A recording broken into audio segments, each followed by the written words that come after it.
geralmente em sintonia com Jair Bolsonaro, sem partido, o empresário Luciano Hang passou recentemente a discordar do presidente da República em um ponto. O dono das lojas Havan aderiu ao movimento de empresários que pedem a volta do horário de verão, extinto por Bolsonaro em abril de 2019. Além disso, com o dia mais longo, as pessoas vivem melhor, vão às praias, praticam exercícios e têm mais qualidade de vida, completou. O posicionamento do empresário amigo não comoveu Bolsonaro, que na terça-feira, 6/7, voltou a defender sua decisão de acabar com o horário especial. O horário de verão foi comprovado que não tem ganho financeiro e a maioria é contra porque mexe no relógio biológico, afirmou o presidente a apoiadores, na porta do Palácio da Alvorada. Ao fim de junho, empresários dos setores de turismo, bares e restaurantes encaminharam ao presidente uma carta reivindicando a volta do horário de verão este ano.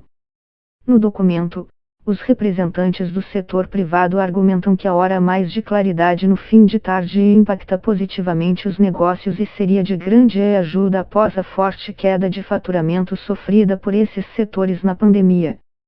Especialistas em energia e infraestrutura avaliam ainda que a medida seria de grande relevância no atual quadro de crise do setor elétrico, provocada por uma seca histórica, que levou o nível dos reservatórios hidrelétricos ao patamar mais baixo em décadas. Diante das múltiplas pressões pela volta do horário de verão, cabe a pergunta: valeu a pena acabar com ele em 2019? Os especialistas avaliam que não. E mesmo quem acha que a medida pode ter sido acertada em 2019, defende que agora é hora de revertê-la. Para o economista Cláudio Freitag, sócio da consultoria Interb e especialista em infraestrutura, o governo errou em dois sentidos ao acabar com o horário de verão em 2019, na forma e no conteúdo. Na forma, porque essa foi uma decisão arbitrária, não transparente, avalia Freitag. Segundo ele, não se sabe em que pesquisa de opinião o presidente se baseia para dizer que a maioria da população é contrária ao horário de verão. Na realidade, sequer faz sentido tomar uma decisão dessas com base em pesquisa de opinião, pois uma decisão de política pública deve ser calcada em evidências, afirma o economista. Conforme o especialista, o governo errou no conteúdo ao extinguir o horário de verão, pois o horário especial traz 3 benefícios sociais: economia de energia, impacto positivo sobre a atividade econômica e um terceiro, menos discutido, que é o efeito da luminosidade adicional sobre indicadores de segurança pública. A evidência empírica sugere que uma hora a mais de luminosidade reduz homicídios, roubos e acidentes de trânsito, cita Freitag, que publicou em 2019 um artigo sobre o tema em coautoria com os pesquisadores Miguel Fogel e Renata Canini. E isso não apenas no nosso país, há evidência nos Estados Unidos do mesmo fenômeno. Então, do ponto de vista da segurança, acabar com o horário de verão não é uma boa ideia. Para o sócio da consultoria Interb, o argumento utilizado em 2019 de que o horário de verão perdeu relevância devido à mudança do pico de consumo do fim para o meio da tarde, como resultado do maior uso de aparelhos de ar-condicionado, perde relevância num momento como o atual, de grave crise no setor elétrico. O que há atualmente, no verão, é um duplo pico, um no meio da tarde, por causa do ar-condicionado, e outro, quando as pessoas chegam em casa e vão tomar banho e ligar seus eletrodomésticos, diz Freitag. Estima-se que o horário de verão pode reduzir em até 4,5% o consumo de energia nesse segundo pico do fim de tarde. Estamos hoje vivendo no país uma crise de abastecimento de energia, então tudo que possa ser feito para estimular o consumidor a reduzir o consumo de energia deve ser implantado, principalmente se isso for acompanhado de uma campanha de educação. O professor do Instituto de Economia da UFRJ e coordenador do GESEL, Grupo de Estudos do Setor Elétrico, Nivalde de Castro, destaca que o contexto do setor elétrico mudou de 2019 para este ano. Há 2 anos, o equilíbrio entre oferta e demanda de energia estava tranquilo, então uma economia de 2% a 3% do consumo não era tão imprescindível, diz Castro.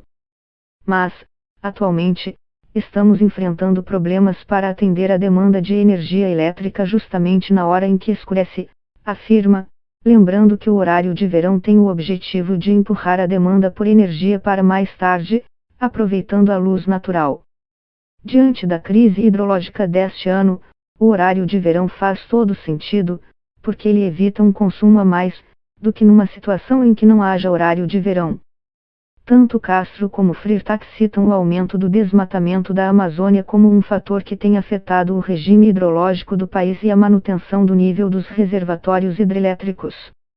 Com as mudanças climáticas e as queimadas que o governo tem permitido, isso está diminuindo o armazenamento dos reservatórios. Então, possivelmente, para os próximos anos, o horário de verão deverá ser necessário, diz Castro. Mas, neste ano, ele é imprescindível. Paulo Soumuct, presidente da Abrazel, Associação Brasileira de Bares e Restaurantes, é um dos signatários da Carta dos Empresários endereçada a Bolsonaro pedindo a volta do horário de verão. O executivo lembra que, em 2019, o setor não se manifestou quando o presidente decidiu acabar com o horário diferenciado, mesmo sendo prejudicado pela medida. Naquele momento, houve um conjunto de argumentos para justificar a decisão: a baixíssima economia de energia, o fato de que uma parcela da sociedade, como as crianças que acordam cedo para ir à escola, encontravam o dia ainda muito escuro, lembra o representante. Então, naquela ocasião, não nos manifestamos em contrário, ainda que estivéssemos perdendo com isso, porque o brasileiro tem baixo hábito de fazer happy hour, mas quando há horário de verão ele tende a ficar muito mais na rua. Soumuct explica que o setor resolveu trazer esse pleito agora porque, para os bares e restaurantes, o mundo desabou de lá para cá. O nosso setor, mesmo de portas abertas, tem 77% das empresas ainda operando com prejuízo. Então, na nossa visão, qualquer real que entre a mais vai ser muito importante, e o horário de verão sempre trouxe esse faturamento adicional na primeira hora da noite, afirma. A gente chega às vezes até a dobrar o que se fatura entre as 18 horas e as 20 horas com horário de verão. E isso também vale para o pessoal do turismo, como parques, porque estica o dia. Soumuct avalia ainda que há uma inconsistência na postura do governo, que trabalha para que a indústria reduza o consumo de energia entre 18 horas e 21 horas. Ora, se faz sentido provocar essa economia na indústria, inclusive mexendo na sua estrutura de produção, faz sentido ao nosso ver reduzir a demanda dos consumidores nesse horário, ainda que por uma hora, porque uma coisa colabora com a outra. O porta-voz do setor de bares e restaurantes diz ainda ter esperança de que Bolsonaro mude de ideia. Estamos trazendo para a discussão uma ótica socioeconômica, que diz respeito a apoiar um setor que está muito machucado e que gera muitos empregos. Isso além da ótica de reduzir o risco do setor elétrico, afirma Soumuct. O amigo do presidente, Luciano Hang, já entendeu isso e tem cada vez mais gente entendendo. Acredito que o presidente, se fizer uma análise mais detalhada, também pode evoluir.